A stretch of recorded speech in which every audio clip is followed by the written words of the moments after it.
नमस्कार, मैं अनुभवी सिंह और आप देख रहे हैं नई पीढ़ी।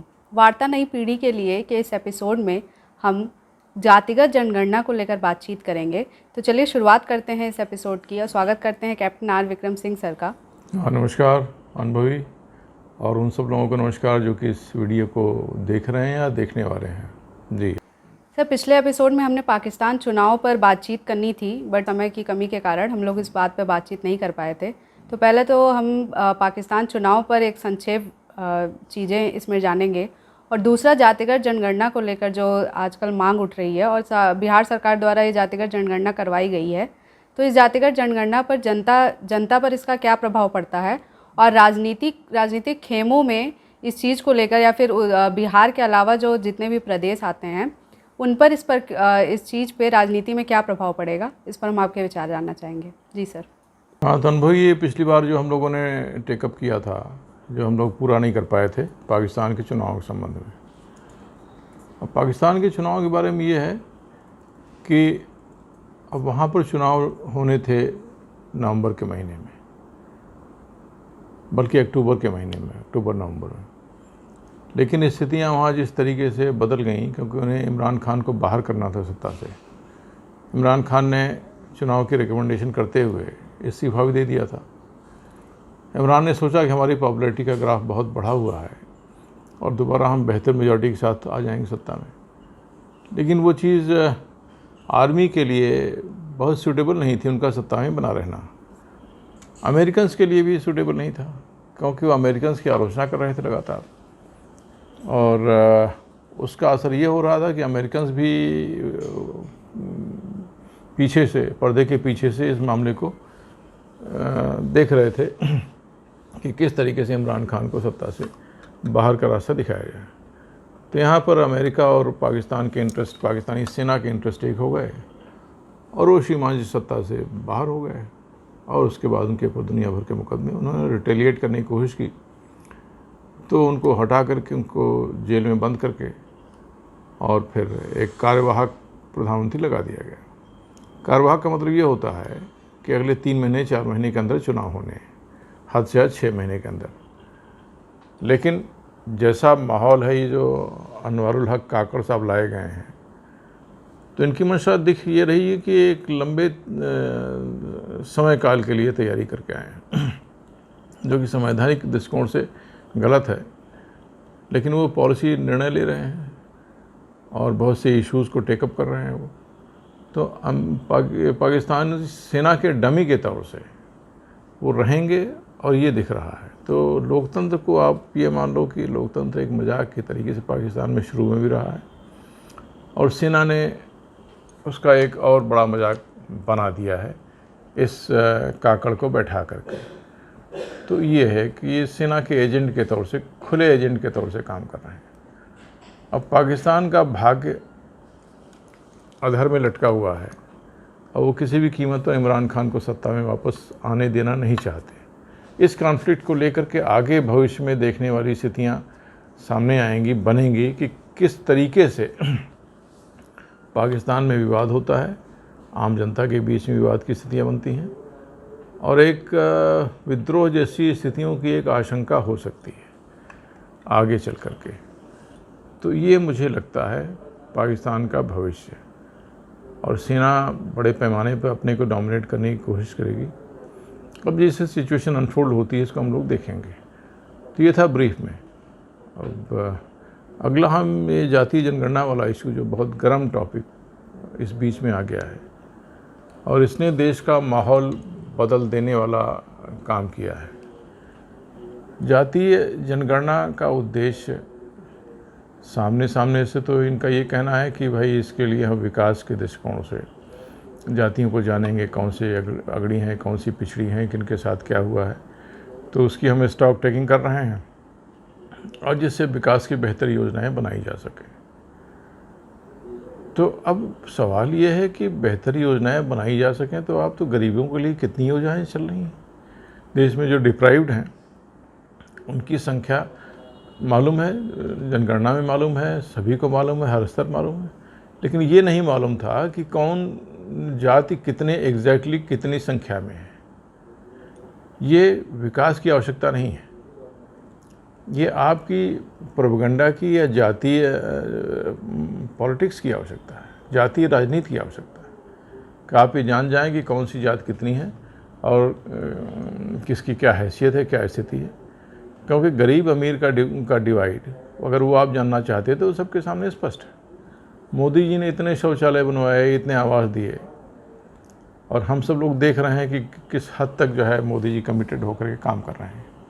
उनको ज़रूरत नहीं पड़ी कि वो गरीब अमीर के अलावा और किसी और झांकते, किसी और दिशा में देखते, और वो डाटा हमारे पास उपलब्ध है। लेकिन आपने जा कर के जातियों की गणना करके एक समाज में विवाद की स्थिति, एक जातीय संघर्ष की स्थितियाँ आपने बनाने का काम किया है। इस तरीके से जो भी चुनाव लड़ता है वो जानता है कि उसकी कॉन्स्टिट्यूंसी में कौन सी बिरादरी के कितने वोट हैं, किस गांव में कितने वोट हैं, वो सबको पता है।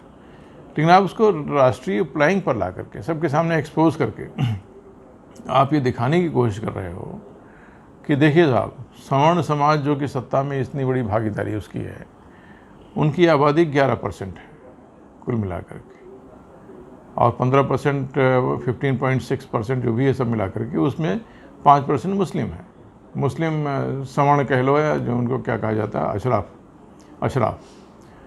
तो इस तरीके से ये मामला सामने आ रहा है। वो उस समाज को एक आईना दिखाना चाह रहे हैं कि भाई आपकी संख्या इतनी है और आप विधानसभा में, लोकसभा में आपका प्रतिनिधित्व बहुत ज़्यादा है, इसलिए भविष्य में सीन बदलेगा और हमारे लोग इस बात को जान जाएं भाई नहीं, सत्ता से हमें दरबदर करना है, बाहर करना है। तो एक मैसेजिंग का प्रयास है, मैसेज देने का प्रयास है कि जो लोग सत्ताओं में हैं, भाई जनता ने ही वोट दिया है, भले ठाकुर हों, ब्राह्मण हों, वैश्य हों या भूमिहार हैं, वो जनता ने वोट दिया तो वहाँ पहुँचे हैं। जनता वोट न देती तो वहाँ ना पहुँचते। तो उनका एक ये है कि आपको आईना दिखाना और ये बताना है कि हम तो 15% हैं, हम तो 17% हैं, हम तो इतनी बड़ी संख्या में हैं। तो एक संदेश देना कि भाई हम सामाजिक न्याय के लिहाज से हमें भी बहुत कुछ करना है और हमें इन लोगों को सत्ता से बाहर करना है, ये एक संदेश देने का काम इन्होंने किया। और ये शब्द इस तरीके से नहीं कहे जा रहे हैं, लेकिन इसकी मंशा ये है सवर्ण समाज को हाशिए पर ढकेलना, ये जनगणना का उद्देश्य है। और दूसरा, आरक्षण की जो व्यवस्था है उसको राजनीति के क्षेत्र में भी ले आना, जो कि राजनीति में, चुनाव में बैकवर्ड आरक्षण नहीं है। तो अब ये प्रेशर बिल्टअप करने की कोशिश है कि भाई हम 63% हैं ईबीसी को लेकर के, इकोनॉमी ये अति पिछड़ा और पिछड़ा मिला देंगे तो हम 27% प्लस 36% 63% हो जाते हैं। वैसे उसमें 11% मुस्लिम भी शामिल हैं, पिछड़े मुस्लिम भी शामिल हैं। तो अगर 11% मुस्लिम्स का इसमें निकाल दें तो ये फिगर वहीं पर पहुंचती है जो कि मंडल कमीशन में सामने आई थी, उसमें कोई अंतर नहीं लगता है। लेकिन एक साइकोलॉजिकल इम्पैक्ट इन्होंने दिया है ये दिखा करके कि पिछड़े वर्ग की आबादी 63% है और सवर्ण की आबादी 10% है, जो कि इन्होंने अपनी जनगणना में मुसलमानों को जोड़ करके 15% बताया हुआ, 15 पॉइंट समथिंग। तो ये है। तो आरक्षण के कोटे को रिवाइज़ करना, जो 50% के लिमिट सुप्रीम कोर्ट में लगा रखी है, उसको एक प्रेशर बिल्डअप करना सारे इंस्टीट्यूशंस पे, यहाँ तक कि सुप्रीम कोर्ट पर भी, कि 50% का ये कोटा ये रिवाइज़ किया जाए और ये 60-70% तक या 65% तक पहुँचे। क्योंकि पिछड़ेपन से मुक्ति का कोई प्रयास नहीं है। ये डाटा ये नहीं बताता कि जो पिछड़े लोग थे वो कितने सामाजिक न्याय के इन प्रयासों के फलस्वरूप अब पिछड़ेपन से मुक्त होकर के ऊपर आ गए हैं। ये डाटा ये नहीं बताता। अभी हमने देखा है कि गरीबी के विवरण कुछ सामने आया, गरीबी का डाटा कुछ पब्लिक किया गया, उसमें ये चीज़ बड़ी मजबूती से सामने आई है कि 2005-06 में गरीबी रेखा के नीचे की आबादी हमारी थी इस देश में 55%। 55% लोग, जिनकी संख्या 64 करोड़ थी, वो गरीबी की रेखा से नीचे थे। आज की तारीख में 2021 का जो डाटा हमारे पास उपलब्ध है, उसमें गरीबी की रेखा से नीचे जो आबादी हमारी है वो है 19% रह गई, जो कि 23 करोड़ की जनता है। 23 करोड़ लोग ही हमारे अब गरीबी की रेखा से नीचे हैं। तो इसका मतलब ये हुआ कि 42 करोड़ की आबादी हमारी गरीबी से मुक्त होकर गरीबी की रेखा से ऊपर चली गई।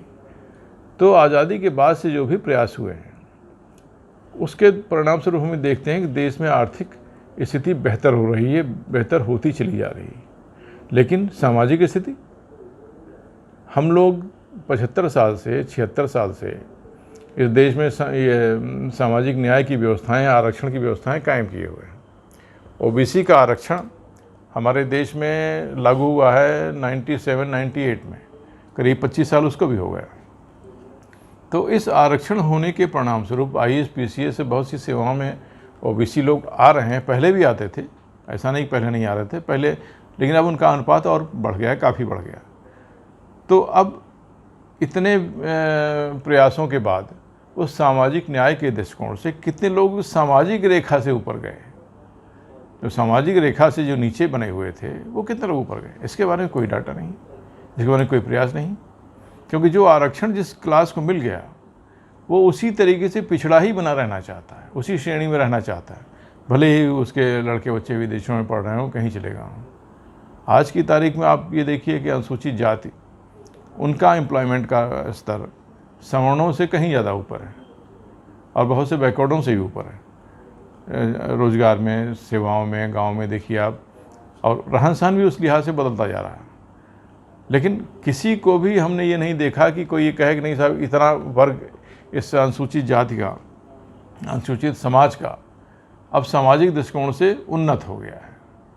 तो क्या इसका अर्थ क्या हुआ? मतलब ये स्थायी तौर से ये सामाजिक तौर से पिछड़ापन का बिल्ला लगा रहेगा, अनुसूचित जाति का बिल्ला हमेशा लगा रहेगा। तो इस सारे प्रयास का, आज़ादी के बाद के जितने भी प्रयास हुए हैं इस देश में विकास के, डेवलपमेंट के, सामाजिक न्याय के दृष्टिकोण से, बराबरी के लिहाज से, क्या वो सब व्यर्थ है? हम लोग तो पीछे चलते जा रहे हैं। तो जितना कुछ ये अरबों का बजट, खरबों का बजट जो सरकारें व्यय कर रही हैं शिक्षा से लेकर के हर एक आर्थिक प्रयासों पर, और दुनिया की हम तीसरी सबसे बड़ी इकनॉमी बनने की तरफ चल रहे हैं, चौथे पर लोग पहुँच ही गए। मोदी की जैसी घोषणा है कि 2027 तक हम लोग दुनिया की तीसरी सबसे बड़ी अर्थव्यवस्था हो जाएंगे, अमेरिका और चीन के बाद। और हम पिछड़े हैं।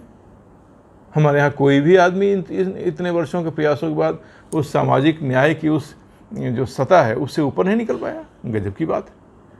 क्या किया जा रहा है, क्या हो रहा है? हम पिछड़े का मोहर लग गई किसी के ऊपर, तो क्या हमेशा पिछड़ा ही बना रहेगा? हमेशा प्रिविलेज क्लास रहेगा कि नहीं साहब इनको मिला है, इनके लड़कों को मिलेगा, इनके नातियों को मिलेगा, पोतों को मिलेगा। जो एक IAS भी हो गया तो उसके लड़के भी उसी तरीके से IAS हो रहे हैं, क्योंकि जो एक प्रिविलेज क्लास बन जाता है जिसके विरुद्ध ही सारा कुछ आंदोलन चला। भाई सवर्ण समाज के लोग सब बैठे हुए हैं, कब्जा किए हुए हैं। तमिलनाडु में जब आंदोलन चला नहीं साहब, सब ब्राह्मण बैठे हुए हैं, तो ब्राह्मण तो ख़त्म हो गए, भाग गए वहाँ से। 3% आबादी रह गई, वो भी शहरों में ही है। तो वो तो एक अंडर प्रिविलेज हो गए, सामान्य हो गए, उनकी जगहों पर आप बैठ गए आरक्षण लेकर के। और 67% है आरक्षण है तमिलनाडु में। तो आरक्षण का जब ये स्तर आप लेकर के बैठ गए वहाँ पर, तो क्या आप सोचते हैं कितने वर्षों में तमिलनाडु जो इस देश की दूसरे नंबर की सबसे बड़ी अर्थव्यवस्था है, बॉम्बे के बाद, महाराष्ट्र के बाद, सॉरी, तो सबसे बड़ी अर्थव्यवस्था वो है, सबसे ज़्यादा GDP उनकी है।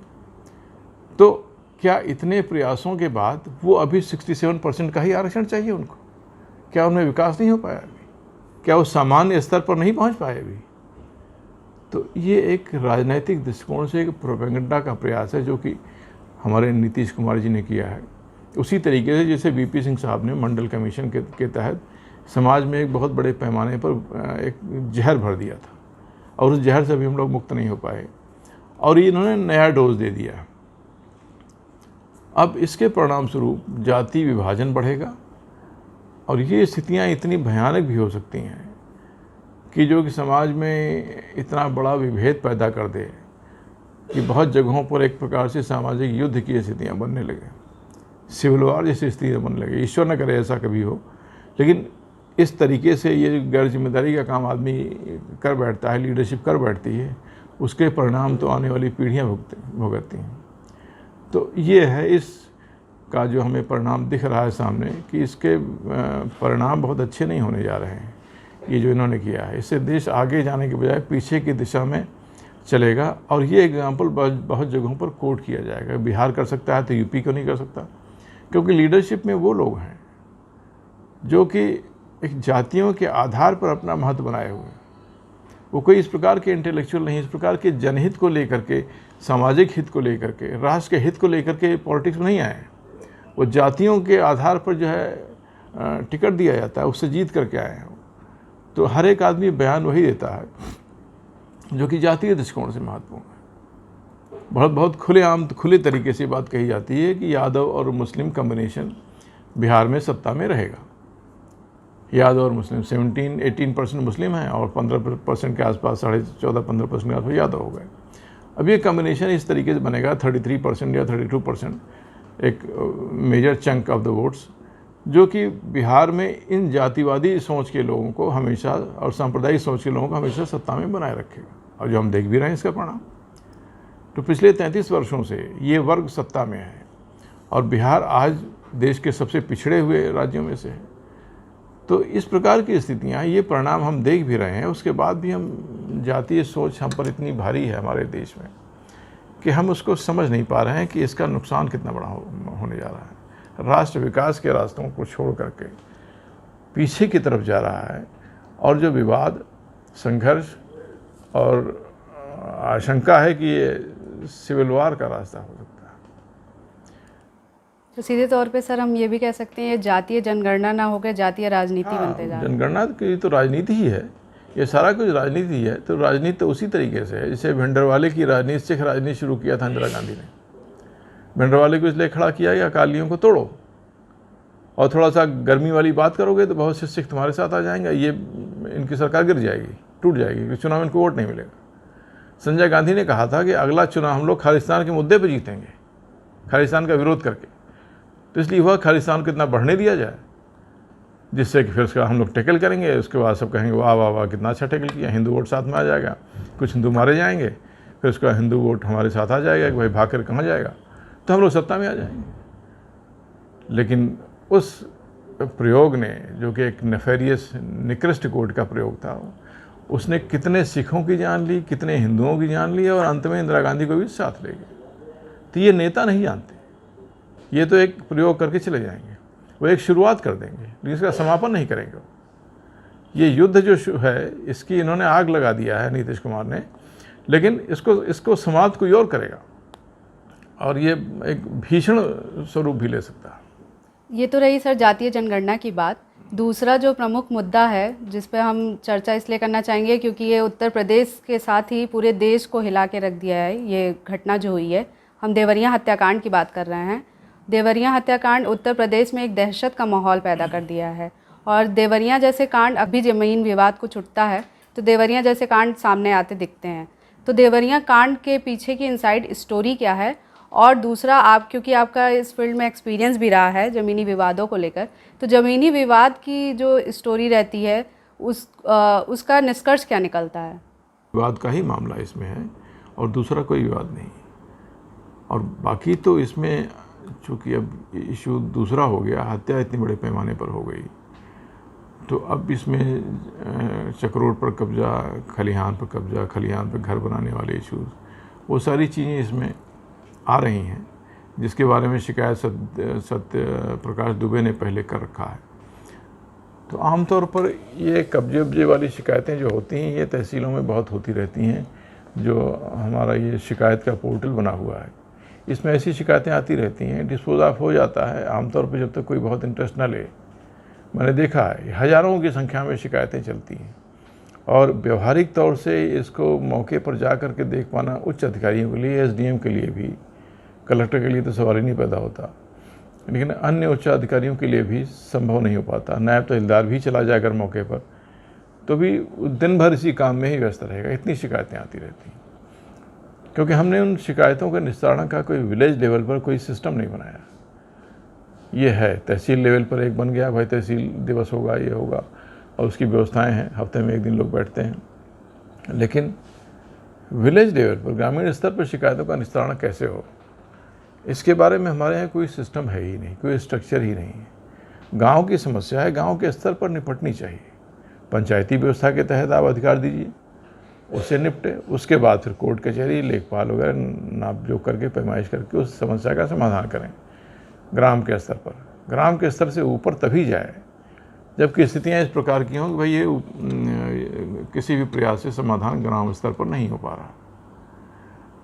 तो ग्राम विवाद समाधान दिवस का प्रस्ताव मैंने दिया था एक बार जब मैं कलेक्टर था बरेली में, और उसके बारे में शासन के स्तर पर भी माननीय मुख्यमंत्री जो इस समय हैं, इनको भी मैंने उसकी पूरी योजना दी थी, लेकिन उस पर कुछ आगे कुछ हो नहीं पाया कि जबकि एक ठीक ठाक सा फार्मूला था वो।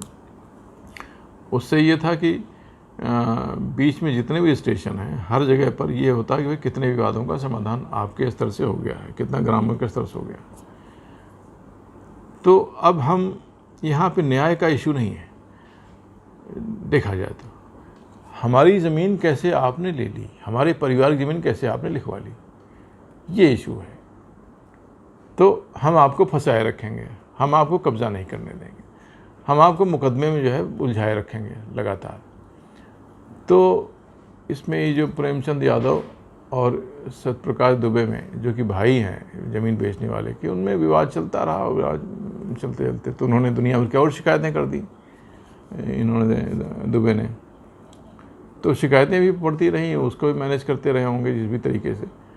तो इस तरीके से अगर हम लोग देखें तो जो मामला एक न्यायिक मामला था जो कि 6 महीने 1 साल के अंदर निपट जाना चाहिए था, कि कोई कहने वाला नहीं था कहीं पर भी, तहसील से लेकर के गांव तक, कि भाई जब ज़मीन उसने खरीद ली है तो आप आपत्ति करने वाले कौन होते हैं। तो विवादों का समाधान एक प्राथमिकता है जो कि होनी चाहिए हमारे प्रदेश में भी, और राष्ट्रीय स्तर पर इसका प्रयास होना चाहिए, जो कि जिस प्रकार का प्रयास है वो नहीं हो रहा है। और हमारी ग्रामीण क्षेत्रों की ऊर्जाएं बहुत व्यय हो रही हैं इसमें, जात पात के झगड़े, यादव कैसे खरीद लेगा हमारी ज़मीन पंडित जी की।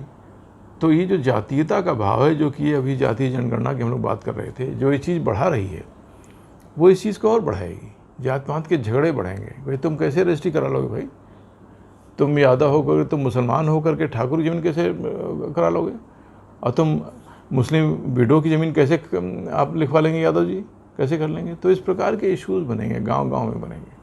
तो जातियों का ये जो विभाजन जो बढ़ाया गया है इन्होंने अपने सत्ताओं के लिए, तो सत्ताएं इस लायक न रह जाएंगी कि आप उसे भोग सकें। आप जो उस तरीके की सोच रहे हैं ना, पुराने राजाओं रजवाड़ों की तरफ सत्ताएं भोगने के लिए, आनंद के लिए हैं, ये सत्ताएं आपके गले ऐसा पड़ेंगी कि इस प्रकार की सिचुएशंस में, इस प्रकार के जो लोग जिनकी कि नेफेरियस निकृष्ट कोट की सोच रही है कि सत्ता आनंद करने के लिए है और हमारे वर्चस्व के लिए, अपने लोगों का काम करने के लिए, इन लोगों के लिए ही ये सत्ता बहुत घातक होने जा रही है।